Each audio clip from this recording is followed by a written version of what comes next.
Okay, hello people, this is TheeHDGamer. I'm with Cyto360, or as you know us both, I'm Alex, and this is AJ, both Hello, friends. well-known people, yes. Today we decided to make a podcast, as I mentioned in my vlog, for people that are coming to this from my channel. Yeah, it's a vlog with both major things we're going to be doing with our channel. For him, you already know what it is, but if I tell you what he's doing, then you know. But it's whatever. I'm basically coming out with a Machinima. Hooray! Yeah, Machinima. All right. Yeah. Well, I mean, doing it on Halo 4. Maybe if I can switch things around, it might be on Halo Reach. But anyways, besides that, we're gonna keep to what we're gonna be talking about. Okay. Well, as you know, we're both, and then we'll be starting with Cyto with his Machinima. Insanity. I would recommend going on his channel, viewing it, liking it's very I would sure. yeah, give it a thumbs up. The HD approval. But yeah, you haven't lived until you got the HD approval. right? It's like the way of life. It doesn't work any other way around. Yeah, yeah, but Sutter, what do you plan on doing with well, not what do you plan on doing, but what's going on with Insanity? All right. Well, with Insanity, right now, as I mentioned before, Insanity Episode 2, Part 1. God. Sorry about that. Insanity Episode 2, Part 1 came out recently. I think. Well, how long has it been out? Like 3-4 weeks. Something like that. Do you remember? I don't know, something like that. So then, that came out. It was really frustrating, because there's some really annoying complications with the upload time. But we got all that figured out. And so, I mean, I don't know, there's not really much to say, from what I can remember. If there's... I'm sorry, I'm in a very distracting environment right now. Well, let's see. Episode 2, Part 2 is almost done. I just gotta fix up a couple things here and there. Gotta get this voice actor in, gotta get, mainly the soundtrack. I always do the soundtrack last, unless I'm, like, specifically looking for a spot that has, with the sole purpose of, synchronizing it with the song. Other than that, I don't recall any, I just put the soundtrack in last. Let's see from there. Well, should I talk about the leap between episode 1 and 2? Yes, I think you should. That was a really good point. Yeah. The leap between episode 1 and 2, what I'm talking about is that there's an enormous quality gap between the two, where episode 1 was like the worst piece of garbage anyone should ever have to bear through. When I saw it, I remember I was telling my parents at the time that I wanted to go outside and beat a tree with a baseball bat. I was so angry, because we worked so hard on it and it was just so awful, and so that was really fun. It took us a year to make it too, but we finally got that taken care of. I was like, all right, well, no, let's just keep going, and we kept going, and eventually we started working on episode 2. And the main difference between episode 1 and 2 is that there was a difference in the editor, and that instead, what the main difference was that I was the one who was editing it, and as opposed to episode 1 where I had a friend of mine, Zokovan, edit it, and I mean, I wouldn't say he's a bad editor. He's actually, he might actually be a little bit better than I am, but the difference was that he wasn't going to put the same amount of time, effort, and heart into it that perhaps I would have, since this is my project, my company, and my project. I'm not gonna, he's not gonna put the same effort into it as I did in episode 2, because I did not stop with that thing until it was like a diamond. I polished the fluff out of that thing, and so as a result, it turned out to be a very quality machinima, and that was that was really rewarding. I mean, I'll have to agree with how much you if for anybody that keeps with Insanity, I must say the difference is from episode 1 and 2 is just dramatical.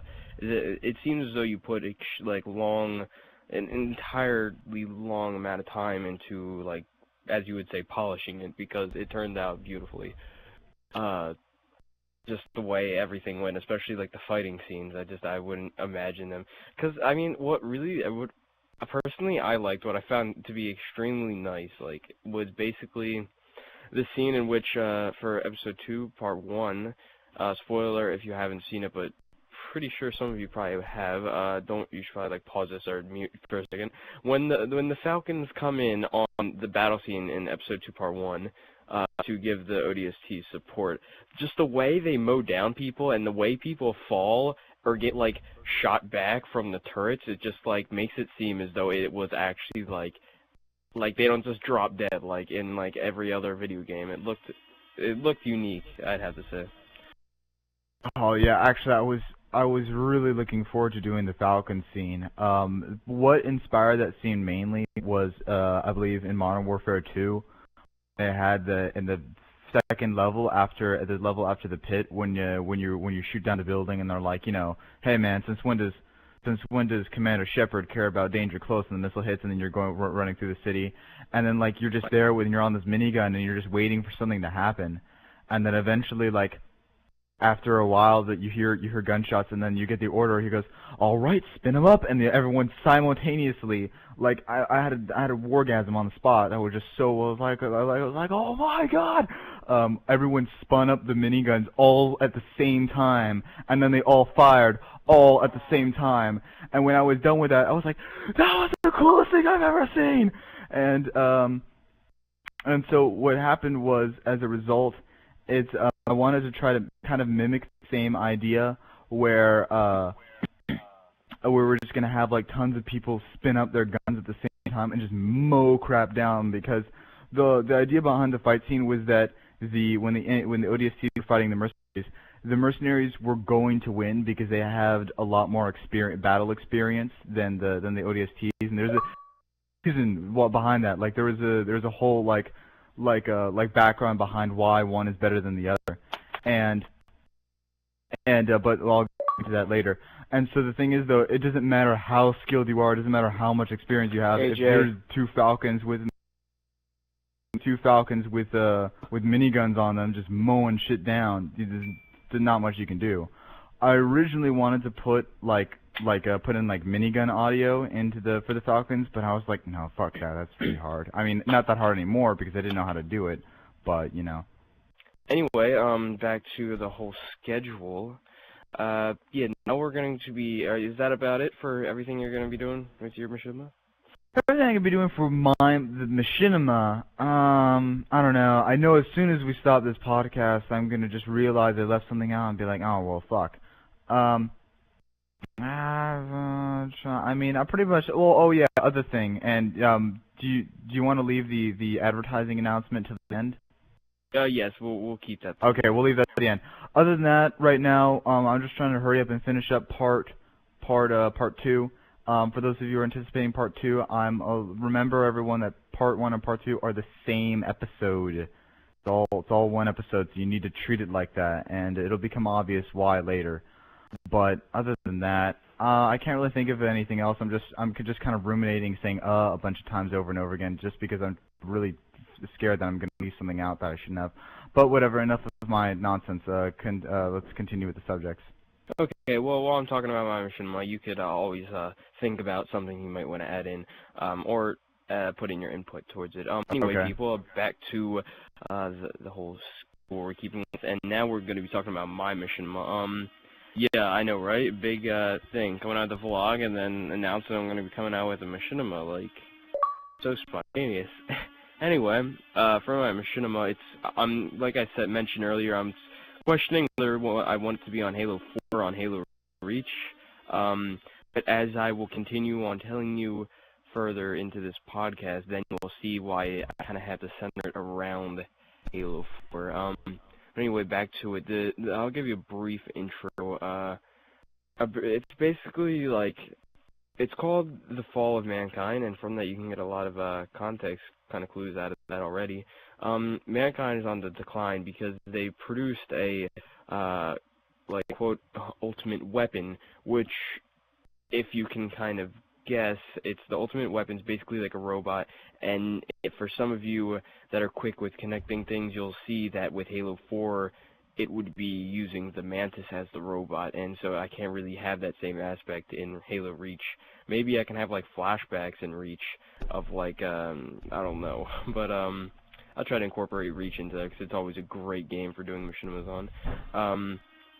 But anyway, I think it's like what's it called? Like role model for other machinimas. yeah, I would believe so. Yeah, it's like a really good like template, I guess you could say. It's like the alternative for, I don't want to, well actually no, I don't know much about this, so I can say it, but I think it's actually like probably the most perfect possible game to do machinima on, because like everyone wears helmets, so you don't have to like model like mouth movement to deliver lines. Yes. And just all the models are just so well made that it's just super easy to make everything look good.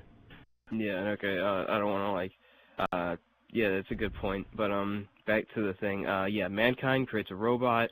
As you can kind of guess, the robots, they basically turn, and the humans, they believe, like, I'll get more into depth into this when the machinima actually starts up, but the humans believe they can create robots, so there's so many, like, not back doors, I don't know what I'm thinking, but basically, fail-safes and, like, safety measures they've taken to make sure that the robots cannot retaliate against them. But it wasn't until they created a certain robot named, spoiler alert, if you actually want to get into the series really deep and you want surprises, I'd recommend muting this for like the next, like 30 seconds. Anyway, now starting. And anyway, 30 seconds long. Yeah, they created a robot called, they call him Eden because of the fact that he was the first robot to be implanted with a smart AI. And the thing is, they kind of alternated with in between smart AI and AI. They tried taking out the emotional side. Well, not emotional, but like, how do I put this? Yeah, the emotional side towards an smart AI. I mean, the things that make a smart AI is basically it has the ability to like reason, emotion, and it has like I forget, there's other factors that go into it, but most of you kind of grasp it. Like normal AIs, they can just think like computers, basically, like a normal human mind without like the things that a smart AI has. But anyway, they didn't forget, but there was problems, and they thought they had taken them out, but it turns out they hadn't. And Eden thinks that the humans are basically a wall in between robots and their success. They think the robots themselves can do extremely, they can advance further in science and every single aspect that humans evolve and advance in, but even better because of the fact that they think there's like a superior being. Even though humans did create them, they find themselves to be superior to humans. So the humans are basically inferior to them, and also, but I mean, in all honesty, they basically are. The robots are smarter, they're stronger, but humans always have the ability to like reason and emotion behind things. We always seem to like somehow come out on top, even though it doesn't make any fucking sense. Right? It's like every time. all odds against them, but no, every time. It's like, well, I mean, like, you just look at the statistics and like, well, how did we pull this off? It's not mathematically. Stuff happens. It's like not even logically possible. It's like, no, don't do it. It's like Private Jimmy's last words while Tex was being him to death. Like, this isn't even physically possible. Right? Jeez. Anyway, but yeah, that's basically it.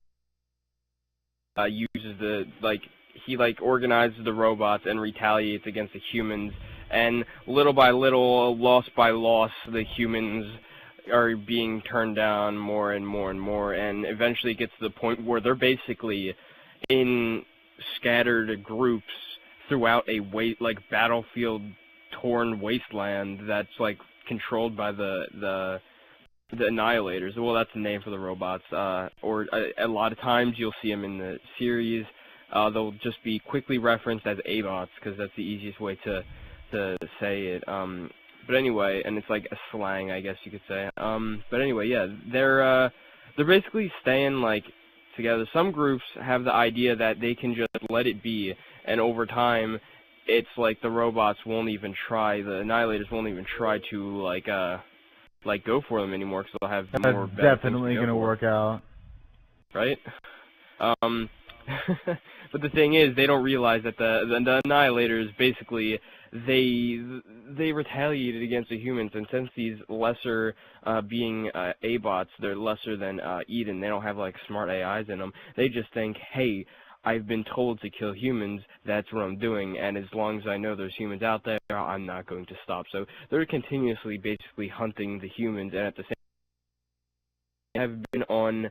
Well, take us into point. This the story starts with like 50 to like 100 years after the fall of mankind. Like the big, like all the major battles have been lost. But yeah, okay, and then it's basically like you have a couple. I think this has been a bit more than 30 groups. seconds. Well, yeah, okay, but yeah, right. But yeah, don't go. That's no big deal. But anyway, no, I'm not trying to make this that spoiler. No, I know you're pretty much giving like plot summary here. Yeah, I guess. But anyway, yeah, I'm not gonna really say much. The A-bots have taken over humans on retaliation, and their goal is to basically take back Earth. It's a pretty unoriginal plot, but as I mentioned, the Saito, he was telling me this one time. I brought it up.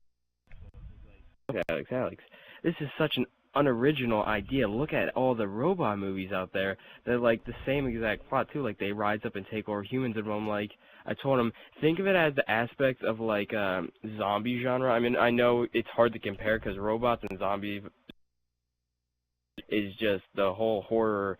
It's like it's much widely more famed entertainment than robot kind of things. I mean, coming out the Night of the Walking Dead, and so on and so on. But yeah. Anyway, I compared it to like look at like a movie like that. It has like basically the story of all the characters, and it's within a story within maybe 2 to 3 hours, or not even that long. And then look at like The Walking Dead. That's like a story expanded over multiple series episodes. So. Indubitably. Yes, and I mean that's probably one of the most watched series. Anyway, yeah, so that's what I'm planning on doing, like making it an entertain me thing. Yeah, anyway, I mean, no, it makes sense. Yeah, but yeah, I think that's about it for my Machinima. I mean, I'll plan on starting. Well, remember, for both me and Saito, this applies. We'll be talking about it later. In this podcast of how we can get the videos out faster, which is pretty simple. But anyway, I'm planning on getting it out. I don't know, that's a good question. It depends really on, okay, well, I'll just bring up the next topic. I mean, the community, we can get these videos up and rolling so quick if we just had the community's help with voice and body acting. Like, yeah, Saito, we've been discussing this for a while. Yes, if we were to only like 16, or not even 16, like, yeah, maybe 16 devoted and like trustworthy body actors and voice actors, then this would be like one ever, because that's probably what takes so long. It's just waiting for everybody to get in their lines, and the long hours of body acting for a not even 5-minute scene. Oh my God, no! Don't bring that up, please. Don't bring that up. Okay. No, it wasn't a 5-minute scene. It was like 9 seconds. It was a 9-second scene. It took an hour and a half. It took an hour to do it. Like, this did not need an hour and a half to do a 5. God, no. I'm getting aneurysms thinking about it. It's not Oh funny. yeah, Shut up. I know. Okay, sorry about that. But anyway, yeah, guys. For the community on YouTube or on Xbox, if you're watching this, you can easily just send either me or Saito a message over Xbox or over YouTube just by emailing us. Remember, YouTube, you can email us, pretty simplistic. Comment on this video down below with your gamer tag, or both me and Saito's gamer tags are exactly our names as they appear on both of our channels. TheeHDGamer, exact word for word, no spaces, and Saito Saito, you're okay with putting out your gamer tag, correct? Of course. Okay, Saito, no spaces. Send us messages if you want to help out. We would gladly appreciate it. And another thing is, a benefit of being a good, devoted body actor and voice actor is you always have a place in Friday game night. Well, not always, but you would be most, if you message Saito, hey man, gonna be running 12 minutes or 30 minutes late, wait, then he'll just be hang on, you're lagging quite a bit. Yeah. Okay, sorry Alright, about that. I think it's better now. Okay, yeah, the Friday game night, if you are a devoted body actor or voice actor, then Saito a message hey man, and be 20 minutes late, can you hold a spot for me? And he'll be sure, why not? Yeah, right? game night's always fun. Yeah. I remember always, we used to have lines for people to get in game night. Right, a separate lobby of people waiting. Yeah, we had a separate lobby dedicated to hosting a line just for people to get in. Right. And then but yeah, guys, keep in touch with that. Friday game night's always nice. We're debating over whether to move it from Halo Reach to Halo 4, and last night, Friday game night, was actually a somewhat success for comparing it to the other week when we tried doing it on Halo Reach. Nobody even showed up, and last night a good 11 people showed up. Yeah, but it's not what it used to be. Is our point that but what's been happening now is that it's a lot harder to get body actors, which is why we're advertising the way we are. That we're more than welcome for any body actors who want to come in, because they're pretty hard to find at this point. At least for us, it's pretty hard to find at this point, and not as many people are playing Halo Reach. But making Halo 4 Machinima, it's just kind of garbage. To be totally honest, yeah, and it's just so much. I look at what a Halo 4 Machinima would look like, and I'm just kind of I grimace. But fuck, where was I? We'll see how it works out for everyone. Yeah, and so I'm super open, and I don't know, I don't want to speak for you, Alex, but I'm super open to meeting new people who want to help out. I'm all for that. Right now, I'm just trying to get just fill my entire friends list with just body actors. Right now I only have 12. I used to have 30. I don't know where they all went. Right, but I mean, yeah. I must because I keep on thinking about this. Honestly, props to Rooster Teeth for planning out Red versus Blue. What?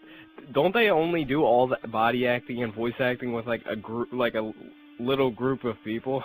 No, but they but the thing is though, the difference between us and Rooster Teeth and other really successful machinima companies is that they don't have their entire company resting on their shoulders and their shoulders alone. I get what you're trying to say. That's the main difference. Ready to body act and voice act. They have people ready to body act. They have experienced people ready to body act, and they have people who are just as willing to become dedicated as, say, you and I are. Yeah, and because it's always remember they well, then again, these people basically their job is to make a machinima. Exactly. So yeah, but yeah, that's pretty much it for. Yeah, I think that's it. I mean, to be honest, we actually tried to do another podcast before this, but all our data got corrupt, and I'm kind of thinking that the other one was a little bit better, but who gives a fuck? Right. Oh, my back. All right. Yeah. I believe that's all then, correct? Yeah, hey guys, remember, comment down below, feedback. Once again, if you want to voice act, body act, so on and so on, post your game. We're all open to that stuff. Yeah, really open to that. That would help out a lot. But yeah, remember, Saito's still doing body acting, voice acting. I'm going to be starting up soon with voice acting and body acting. But anyway, yeah, that's about it. Like this video, show your support. Go to both me and Watch Saito's Insanity. channels. Yeah, watch Insanity. Go on Saito's Go channel, fucking watch watch it. Insanity. Uh, Subscribe to Saito. You know how it is. Subscribe to me, TheeHDGamer. Yeah, gonna have some good content coming out with this Machinima, as I mentioned. Possibly going to be uploading other things also, as I mentioned. Gotta work hard to get the Saito Approves Award. HD Yeah, approves and right. Saito Approves Award, and then Right. you know. Right. That's about it, guys. Hope you enjoyed listening. 30 minutes. Yeah, how long has this been going on? Like, I what? don't Oh yeah, even oh know. wow, 30 minutes. We've been doing this for half an hour. Jesus. Yeah, I think that's like the length of the last one. Yeah, But the anyway. last one was much better. All right, then I better be off. So my name is AJ, aka Saito William Hiron, and I will see you guys next time. Yes. Goodbye, people. TheeHDGamer going bye.